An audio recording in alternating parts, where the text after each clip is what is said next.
Last video मैंने आपको अमेबियासिस पेचिस के बारे में बताया था, यानी कि डिसेंट्री के बारे में बता दिया था। अभी इस वीडियो में हम जानेंगे एस्केरिसिस रोग के बारे में। यह भी एक संक्रामक रोग है, तो जाहिर सी बात है संक्रामक रोग है तो कहीं ना कहीं यह हमारे आहार नाल या फिर श्वसन तंत्र से संबंधित रोग है। इंटर में अच्छा संक्रामक रोग जितने भी दिए हैं वह ज़्यादातर कैसे हैं, वह हमारे आहार नाल और श्वसन तंत्र से संबंधित ही संक्रामक रोग दिए गए हैं। इसके अलावा भी एसटीडीज के बारे में अलग से हम बताएंगे, तो एसटीडीज के बारे में भी पढ़ना है और श्वसन तंत्र से संबंधित, आहार नाल से संबंधित जितने भी संक्रामक रोग हैं इन सब के बारे में डिटेल में आपको बताएंगे। बाकी के जो पिछले रोग आपको बता चुके हैं, निमोनिया, कॉमन कोल्ड और एस्केरिसिस, इन सब के बारे में या फिर डिसेंट्री के बारे में, इन सब के बारे में आप अच्छे से पढ़ लीजिए। तो आइए जानते हैं कि एस्केरिसिस इसका फैक्टर क्या है, यानी कि इसका कारक क्या है, कि कौन इस रोग को उत्पन्न करता है। तो इस रोग को उत्पन्न करने वाला एक कृमि है जिसका नाम, साइंटिफिक नाम क्या है, एस्केरिसिस लुम्ब्रियोइड्स। तो ये जो है यह इसका साइंटिफिक नेम है। इसको हम लोग हिंदी में गोल कृमि भी कहते हैं। आपने सुना होगा कि बच्चों के पेट में कीड़े पड़ गए, तो कीड़े केचुए पड़ गए, है ना, ये कहना ज़्यादा सही होगा। हम लोग लोकल लैंग्वेज में यही कहते हैं कि हमारे पेट में क्या केचुए हो गए, छोटे बच्चों के पेट में होते हैं, लेकिन वह एक्चुअल में केचुए नहीं होते, वह एक कृमि है, गोल कृमि है। वह एक लिंगी होता है, वह एकदम कांच की तरह सफ़ेद होता है।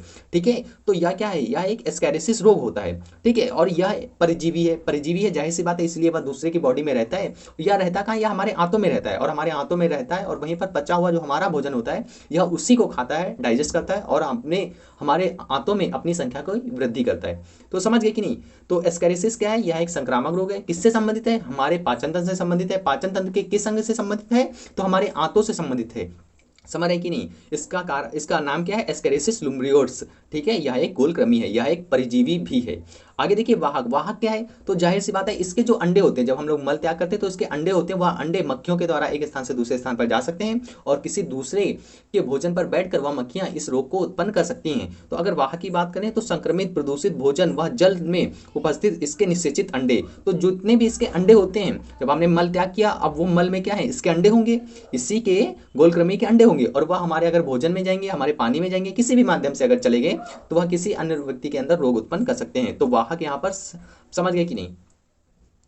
अब बात करते हैं इसके संक्रमण के बारे में, यानी कि इसका इन्फेक्शन फैलता कैसे है। तो जाहिर सी बात है, दूषित जल व फलों व सब्जियां, इसके अंडे पाए जाते हैं। इन सब जगह इसके अंडे पाए जाते हैं। जब भी कोई संक्रमित व्यक्ति इस जगह पर मल त्याग करता है तो मक्खियां उस मल पर बैठेंगी, और बाद में वही मक्खियां आपके फल सब्जियों पर बैठती हैं। तो ऐसे में क्या हो सकता है, यह रोग फैल सकता है। तो संक्रमण इसका आसान सा है। संक्रमित रोगों से बचाव करने के लिए आपके सबसे अच्छे उपाय भी मैंने लास्ट वीडियो में बताए थे। साफ सफाई रखिए, साफ सुथरा रखिए, मक्खियों को पनपने ना दीजिए, कोई भी खाना खाना है तो उसको अच्छे से पका कर खाइए। तो यही इन्फेक्शन से बचने के तरीके भी होते हैं।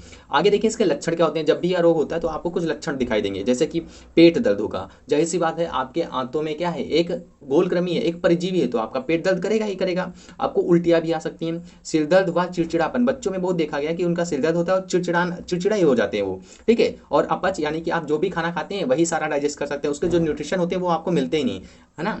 तो आंतों में जलन होती है, दुर्बलता होती है। दुर्बलता जाहिर सी बात है, दुर्बलता होगी, क्योंकि जो आपको भोजन, न्यूट्रिशन जो आपको मिलने थे वह कौन खा रहे हैं, वह आपका गोल कृमि खा रहे हैं। ठीक है, अब इसके बचाव क्या है, तो जाहिर सी बात है, अभी थोड़ी देर पहले मैंने बताया, इसके क्या पाए जाते हैं, अंडे पाए जाते हैं। तो अंडे को, जब भी इसके अंडे होंगे तो हमको क्या करना है, पानी को अच्छे से उबाल कर, ठंडा करके तब पीना है, और बाद में कुछ भी खाना पीना है तो उसको अच्छे से पका कर खाना पीना है। तो संक्रमित रोगों से बचने के तरीके मैंने लास्ट वीडियो में आपको समझा रखे हैं। बाकी का यह एक रोग है एस्केरिसिस। क्वेश्चन कैसे पूछता है, तो कहता है कि एस्केरिसिस रोग के कारण बचाओ आप संक्षिप्त में बताइए। तो आपको बस इतना ही लिखना है इस रोग के बारे में, आपको फुल मार्क्स मिलेंगे।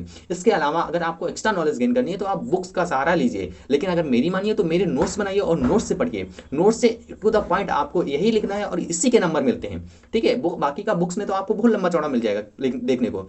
ठीक है, तो उम्मीद करते हैं तो यह रोग आपको समझ में आ गया होगा। नेक्स्ट वीडियो में मैं आपको फाइलेरियसिस यानी कि एलिफेंटियोसिस या फिर फाइलेरिया रोग के बारे में बताऊंगा।